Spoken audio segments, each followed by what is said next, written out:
अजमेर के राठौड़ों के बाद में रणथंभौर के राठौड़ों के बारे में पढ़ते हैं।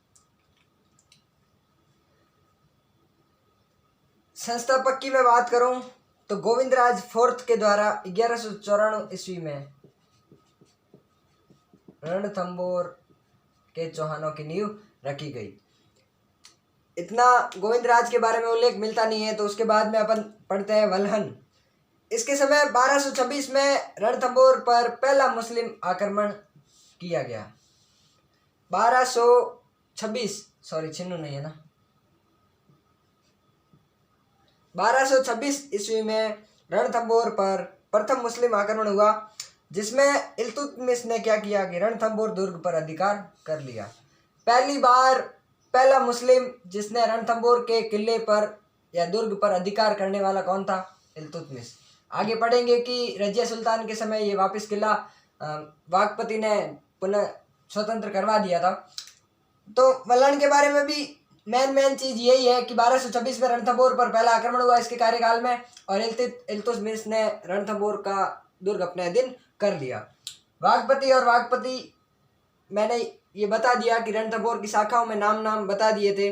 और वाकपति के बाद बीच में जेतर सिंह आते हैं, परंतु जेतर सिंह के बारे में इतना उल्लेख मिलता नहीं है, इसलिए अपन नहीं करेंगे, है ना। तो वाकपति के बारे में पढ़ते हैं। इसके समय रजिया सुल्तान शासक बनी थी इसके समकाल में। तो वाकपति ने एक अच्छा मौका देखकर वापस रणथंभौर के दुर्ग को स्वतंत्र करवा दिया। वाघभट्ट और वाकपति एक ही नाम है ना, एक ही कैरेक्टर है। उसके बाद में सबसे प्रतापी शासक के बारे में पढ़ते हैं, हमीरदेव चौहान। इनके बीच में जेतर सिंह आता है, परंतु जेतर सिंह का इतना उल्लेख मिलता नहीं है। अब पढ़ते हैं हमीरदेव चौहान के बारे में, रणथंभौर का सबसे प्रसिद्ध एवं अंतिम शासक। बात करूं पिता की तो जेतर सिंह या जय सिम्हा। माता हीरादे, इसकी जो रानी थी वो थी रंग देवी, जिसने जौहर किया था। इसके गुरु थे राघव देव, और इनके जो राजकवि थे वो विजयादित्य थे। पुरोहित थे विश्वरूप, या उनको कहा जाता था कोटिजन यज्ञकर्ता। हमीर की रचना थी श्रृंगार हार। हमीर के मुख्य पे सेनापति थे जो कि धर्म सिंह और भीम सिंह। हमीर के समय सर्वप्रथम मुस्लिम आक्रमणकर्ता कौन थे? जलालुद्दीन खिलजी, जेके 1292 में जलालुद्दीन खिलजी का आक्रमण, जो कि असफल रहा था।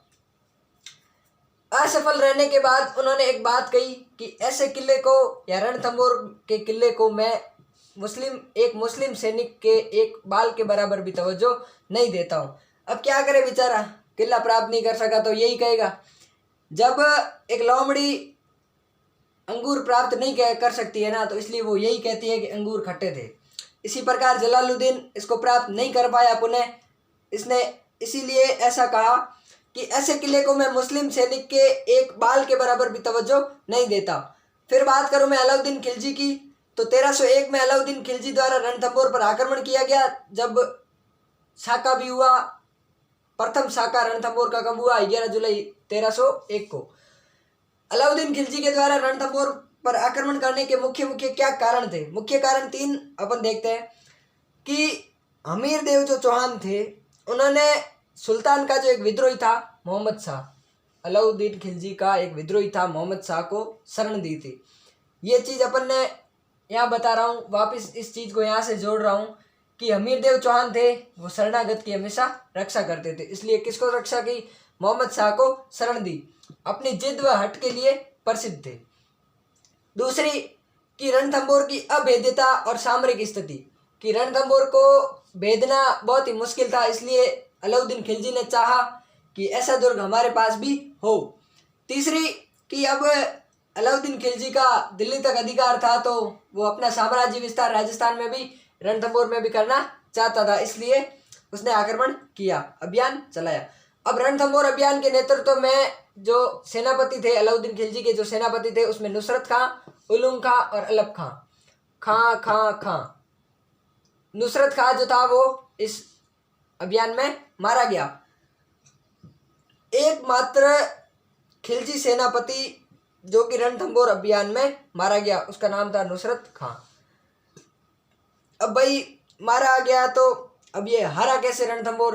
अगर घर के ही भेदी बाहर जाकर लंका ढाएंगे तो श्योर था कि रणथंभौर को झुकना पड़ेगा ही पड़ेगा। इसलिए विश्वासघाती सेनापति थे जो अमीरदेव चौहान के, वो रणमल और रतिपाल ने उनको क्या किया कि अलाउद्दीन खिलजी का समर्थन किया, उनको अंदर आने का रास्ता बताया, द्वार खोल दिए तथा अन्य प्रकार की सहायता की। इस कारण रणमल और रतिपाल को विश्वासघाती कहा जाता है। दूसरी बात करूं मैं कि एके ने रणथंभौर को नाम बदलकर मोहम्मदाबाद रख दिया तथा उसका गवर्नर जो था वो उल्लूम खां को बना दिया। खुसरो ने एक बात की, अलाउद्दीन खिलजी द्वारा जब रणथंभौर का अभियान विजयी रहा तो उन्होंने कहा कि कुफ्र का गढ़ इस्लाम का घर बन गया है, कि जो अभेद्य दुर्ग था उसको भी भेद दिया गया है, कुफ्र का गढ़ इस्लाम का घर बन गया है। और साके की मैं बात करूं तो आपको एक अलग से डायग्राम द्वारा मैं बताऊंगा, परंतु इसमें साका लिखना बहुत ज़रूरी था इसलिए मैंने यहाँ पे साका लिखा कि प्रथम साका रणथंभौर में, रणथंभौर का पहला साका हुआ जो रंग देवी ने जौहर किया और हमीर देव ने केसरिया किया। चौहानों के अंतिम शाखा के बारे में बात करते हैं, जालोर शाखा के बारे में। इम्पोर्टेंट शाखा करवा रहा हूँ जिससे प्रश्न बनने की उम्मीद रहती है। जालोर के चौहान के जो जालोर शाखा के जो संस्थापक माने जाते हैं वो कीर्तिपाल चौहान माने जाते हैं। ठीक है, उसके बाद में मैं बात करूं तो ये नाडोल शासक उदय सिंह के भाई थे। 1182 में परमारों को हराकर जालोर में चौहानों की नींव रखी थी या चौहान वंश की स्थापना की थी। जालोर के चौहान सोनगरा कहलाते हैं, इसलिए मैंने यहाँ पे कानड़देव सोनगरा लिखा। कानड़देव चौहान भी लिख सकता था, परंतु जो जालोर शाखा के चौहान थे उनको सोनगरा कहा जाता था।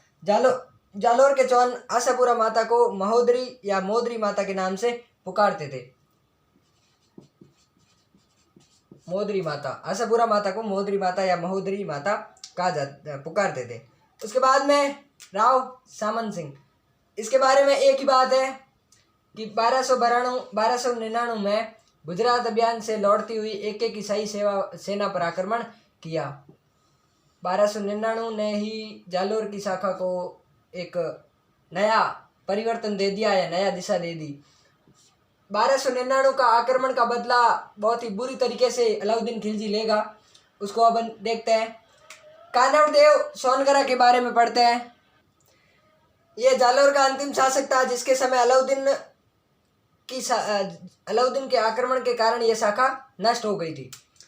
इसके बारे में थोड़ी बात करता हूँ मैं कि सिवाना जो कि वर्तमान में कहाँ पर स्थित है, बाड़मेर में, इन्होंने क्या किया, अलाउद्दीन खिलजी ने सिवाना दुर्ग पर आक्रमण किया और इस सिवाना दुर्ग को जालोर दुर्ग की कुंजी या मारवाड़ की संकटकालीन शरणागृह कहा गया। तो अलाउद्दीन खिलजी ने जैसे सिवाना दुर्ग पर आक्रमण किया 1301 में रणथंभौर पर किया था। 1308 में अलाउद्दीन खिलजी के सेनापति थे कमालुद्दीन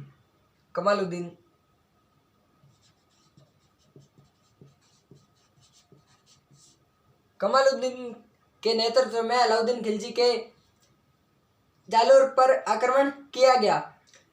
1308 में जालोर का प्रथम शाका हुआ था। शाका, जल जौहर इन सब के बारे में मैं एक अलग वीडियो बनाऊंगा, उसमें आपको स्पष्ट रूप से बताऊंगा। तो सिवाना का प्रथम शाका हुआ था 1308 में। 1299 का बदला लेना तथा साम्राज्य विस्तार, जालोर की सामरिक स्थिति के कारण अलाउद्दीन खिलजी ने यहाँ पर क्या किया, आक्रमण किया। एक और बात कि इस युद्ध में सातलदेव सोनगरा एवं सोमदेव ने वीर गति को प्राप्त किया। अलाउद्दीन खिलजी ने सिवाना का नाम खैराबाद रख दिया। जालोर के सिवाना का, जालोर इसमें अपन ऐड नहीं करेंगे क्योंकि जालोर को खुद को नाम चेंज करके जलालाबाद रख दिया था। भायला या परमार भायला के विश्वासघात के कारण सिवाना का पतन हुआ। अलाउद्दीन खिलजी का जालोर का दूसरा अभियान देखते हैं। इसके जो नेतृत्वकर्ता थे वह गुलाब हिस्ता, जो कि राजकुमारी फिरोजा की दाई माँ थी। राजकुमारी फिरोजा और वीरमदेव के प्रेम विवाद के कारण दूसरा अभियान चलाया गया। 1311 में क्या हुआ कि कानड़देव के बहनोई बीकादैया के विश्वासघात के कारण जालोर शाखा का पतन हुआ। अलाउद्दीन खिलजी ने जालोर का नाम जलालाबाद रखा और जालोर दुर्ग में एक मस्जिद का निर्माण करवाया था। इसी प्रकार चौहान शासकों का अंत हुआ। उसके बाद में आगे नेक्स्ट वीडियो में अपन मेवाड़ के गोहिल वंशों के बारे में पढ़ेंगे।